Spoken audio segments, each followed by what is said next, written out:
Pour assister à l'un des événements astronomiques les plus importants de tous les temps, il faut se rendre en Amérique du Sud. Dans le désert d'Atacama au Chili se trouve la technologie la plus avancée pour l'observation spatiale. Là, les membres de la communauté royale d'astronomie ont observé pendant 6 mois un trou noir qui a tout simplement absorbé une étoile massive. D'ailleurs, ce sont ces mêmes scientifiques qui ont prouvé qu'au centre de notre galaxie, la Voie lactée, se trouve un trou noir supermassif. Et ils en ont même pris une photo. Pour la première fois de l'histoire, cet événement incroyable s'est produit très près de la Terre. Il faut dire que la distance de 215 millions d'années-lumière est considérée comme assez proche en termes d'astronomie. La lumière produite par cet événement a atteint notre planète en septembre 2019 et même les scientifiques les plus expérimentés ont été ébahis. Imagine une étoile de la taille de notre Soleil, d'environ 1 390 000 km de large.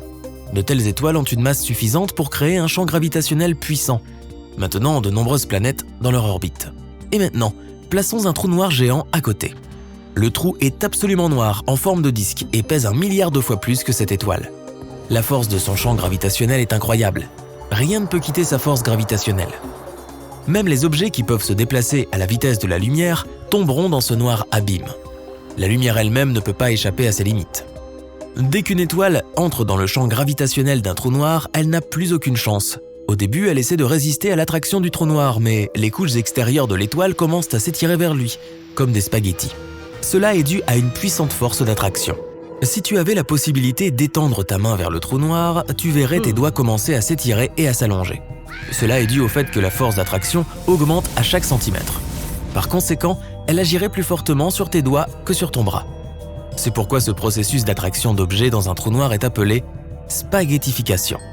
La première chose à être aspirée dans le trou noir est la couronne de l'étoile, c'est-à-dire son enveloppe extérieure qui est constituée de plasma chaud. Tu pourras remarquer que l'étoile commence à rétrécir. C'est parce que ce plasma constitue la majeure partie de l'étoile. Lorsque ce spaghetti de plasma chaud atteint le trou noir, il peut sembler rester sur le bord du disque et continuer à orbiter autour du trou noir. Mais en fait, il n'est plus possible de revenir en arrière. Les particules de l'étoile ont déjà atteint l'horizon des événements du trou noir. Le champ gravitationnel d'un trou noir courbe la lumière autour de ses bords, de sorte que l'horizon des événements ressemble un peu à un croissant pour l'observateur. On peut aussi remarquer une sorte de chaos dans cet anneau, comme si certaines particules de lumière se déplaçaient dans une direction et d'autres dans une différente. Cela se produit en raison d'un effet de miroir, mais tu peux être sûr que tout ce qui atteint l'horizon des événements sera tôt ou tard entraîné dans la singularité ou la perle noire du trou noir. Une autre illusion que l'on remarque est que les particules d'étoiles se déplacent plus lentement au niveau de l'horizon des événements. Il se trouve que les objets supermassifs, comme les trous noirs, courbent l'espace-temps autour d'eux. Et plus l'objet est massif, plus le temps s'écoule lentement à proximité de lui. Si tu accrochais une montre à côté d'un trou noir et une autre sur un mur de ton salon, tu verrais que la trotteuse de la première bougerait à peine, alors qu'une journée entière passerait sur Terre. En tant qu'observateur, il nous semble que les particules de lumière ralentissent leur mouvement.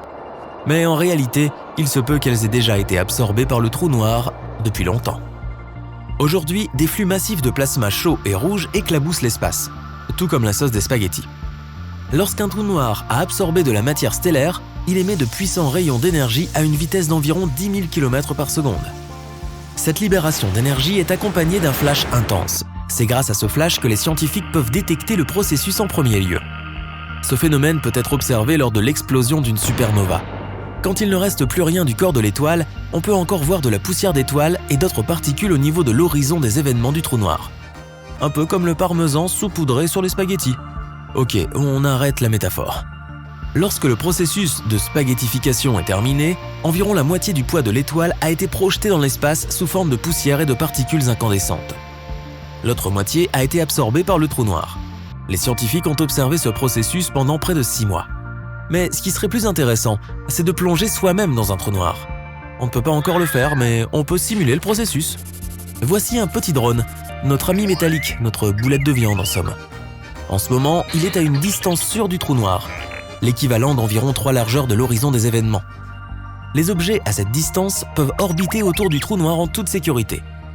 Un peu plus près et il sera englouti dans l'obscur infini.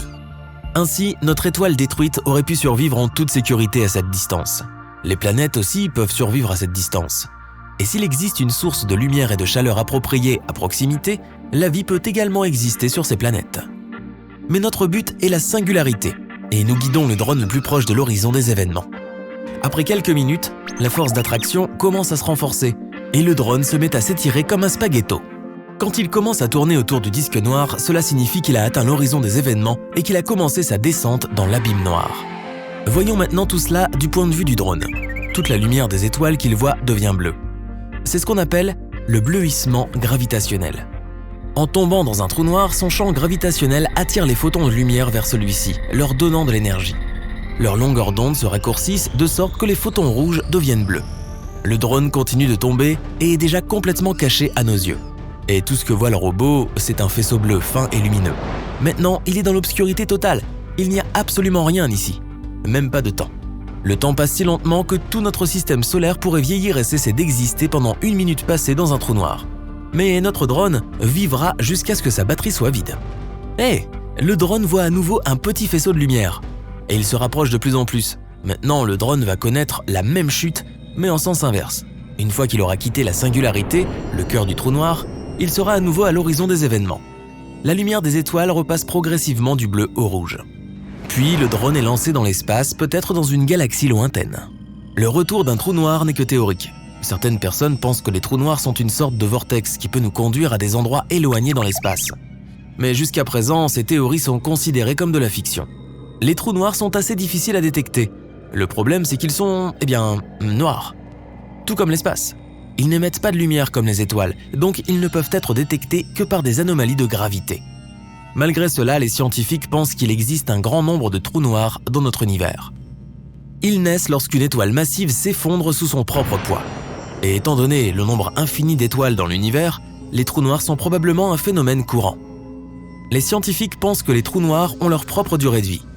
Cela est dû au rayonnement de Hawking. Un trou noir perd de sa masse et donc pour continuer à exister, il doit absorber des objets massifs comme l'étoile que nous venons d'observer. Mais si le trou noir vit dans l'espace lointain, il a moins à absorber et commencera très probablement à rétrécir, jusqu'à ce qu'il disparaisse tout simplement. Comme cette assiette de spaghettis.